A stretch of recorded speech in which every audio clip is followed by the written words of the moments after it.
Thank you. I'd like to start with the issue that's in the news right now. We've recently been informed of this letter that was written by the former chairman of the Tea Party Express, and who, I'm not sure if he's still presently spokesman, but was a spokesman once he stepped down as chairman, and that's Mark Williams. For those of you who are not aware of it, he wrote a mock letter from a mock letter from the NAACP President Ben Jealous to Lincoln that was kind of insinuating the attitude that black people didn't want to work and that they were lazy and things of that nature. I'd like to start with James. Can you give me your perspective on that letter? Well, I think it's really interesting that this person, Mark Williams, has a sort of record of these kind of inflammatory statements where he's actually called the President of the United States a welfare thug and Indonesian Muslim who was also a racist, sort of following Glenn Beck's mantra, and he was able to deny it because people hadn't, I guess, done a lot of research with the way our media in the mainstream are today.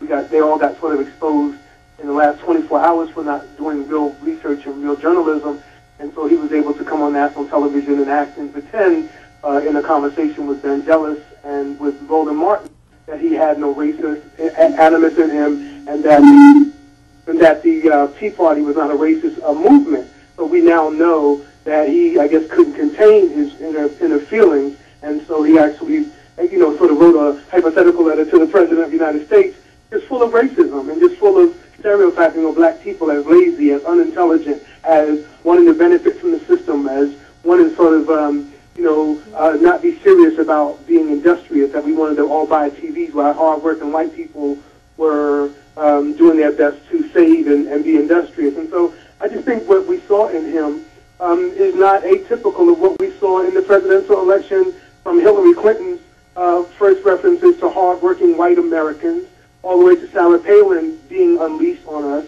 And we begin to see that there is a sentiment in this country, and I think we, black people and their allies, have to wake up and realize that other people are at war with us, even if we're not at war with them. And we really have to become conscious of the fact that there is there are so many thousands of isolated incidents that we continue to treat as isolated incidents, and at some point we got to see that there's a pattern here, and it's a backlash to the fact that there's a black man and black family in the White House.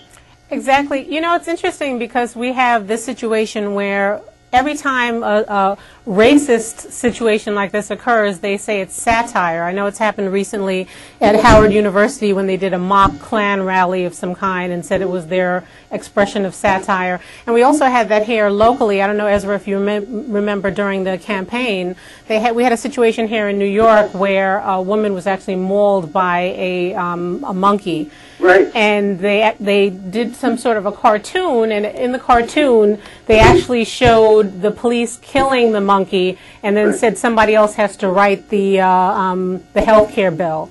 I don't know if you, Ezra, do you remember that? Right. And with the mock letter, it sort of takes me back to the original Tea Party, the Boston Tea Party, when of course they dumped the tea in the water. And in the process, they were dressed like Native Americans.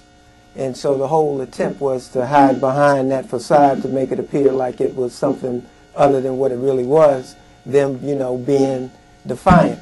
And so, that same defiance that we saw back then, which the original Tea Party grew out of, it exists today. And anybody who thinks that they adopted that name just out of the blue, or meaning, taxed enough already, it has a long time kind of trend that connects to that original defiance from the Boston Tea Party, whereby, this whole thing of taking your country back, that was the original sentiment. They wanted to take a country. They wanted to get their rights back from people who essentially were their blood relatives. And, it makes me say and think, well, if they could begin a whole revolution and become defiant and begin a lot of bloodletting and fight their own blood relatives, then what do you think they'll do to us or to other people who would stand in their way now today? So, I mean, it's a very serious situation when you have people who say things like "take the country back," and the whole analysis of Obama's a monkey, and you know, it just takes you back to a point where you realize that as much as things have changed, they really remain the same. Yeah, and Zach, let's bring you into the conversation. This movement of trying to note that they want to go back to the way the country was and take back their country. What do you think that means to the general population? I certainly agree with what everyone has said, particularly from a historical standpoint. I mean, there is continuity. But, you know, in terms of, you know, defining the Tea Party, I think it's more, in many ways, of a political strategy as opposed to a movement. It's a sort of front strategy that they're framing as a movement. All of it's still in response to, you know, the gains mainly of African Americans and other progressive peoples. But, I mean, I consider it a sort of curious, it's a curious and sort of problematic construction of, you know, of stereotypes and views and ideas that they're trying to cloak under, you know, a sort of guise, you know, rather than coming out and really saying it, you know. And then this whole flippant response, you know, from the Glenn Becks and the Bill O'Reillys and others, and even Mark Williams himself, in characterizing the NAACP and other African Americans, the president, as racist, is sort of counterfactual argument that actually holds sway, mainly because folks are, you know, who are listening to them on these radio shows and, you know, listening to their network broadcasts, or, you know, are taken, you know, by this whole notion, you know, that racism really is not anything to do with white privilege and power, but more so, you know, it's a problem of race baiters, you know, which is totally ludicrous, you know. But I think the thing that makes them go is that there is an attitude and appetite out there in American culture that craves this.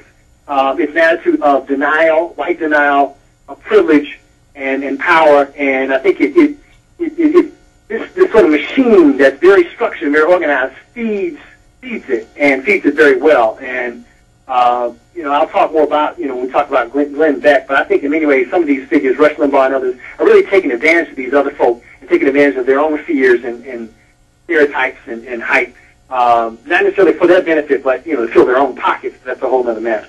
Yeah, it's interesting that you mentioned that the comment about them calling the NAACP racist, because anytime I hear this, it sounds like the way they the phrase that comes to mind is that the best defense is a good offense, and they always come up with this offense immediately about calling things the race card, as if they don't want to address some of these issues that we have, especially these blatantly racist issues that they have going on. One of the quotes that I think Zach is referring to is Mark Williams had said racists have their own movement. It's called the NAACP.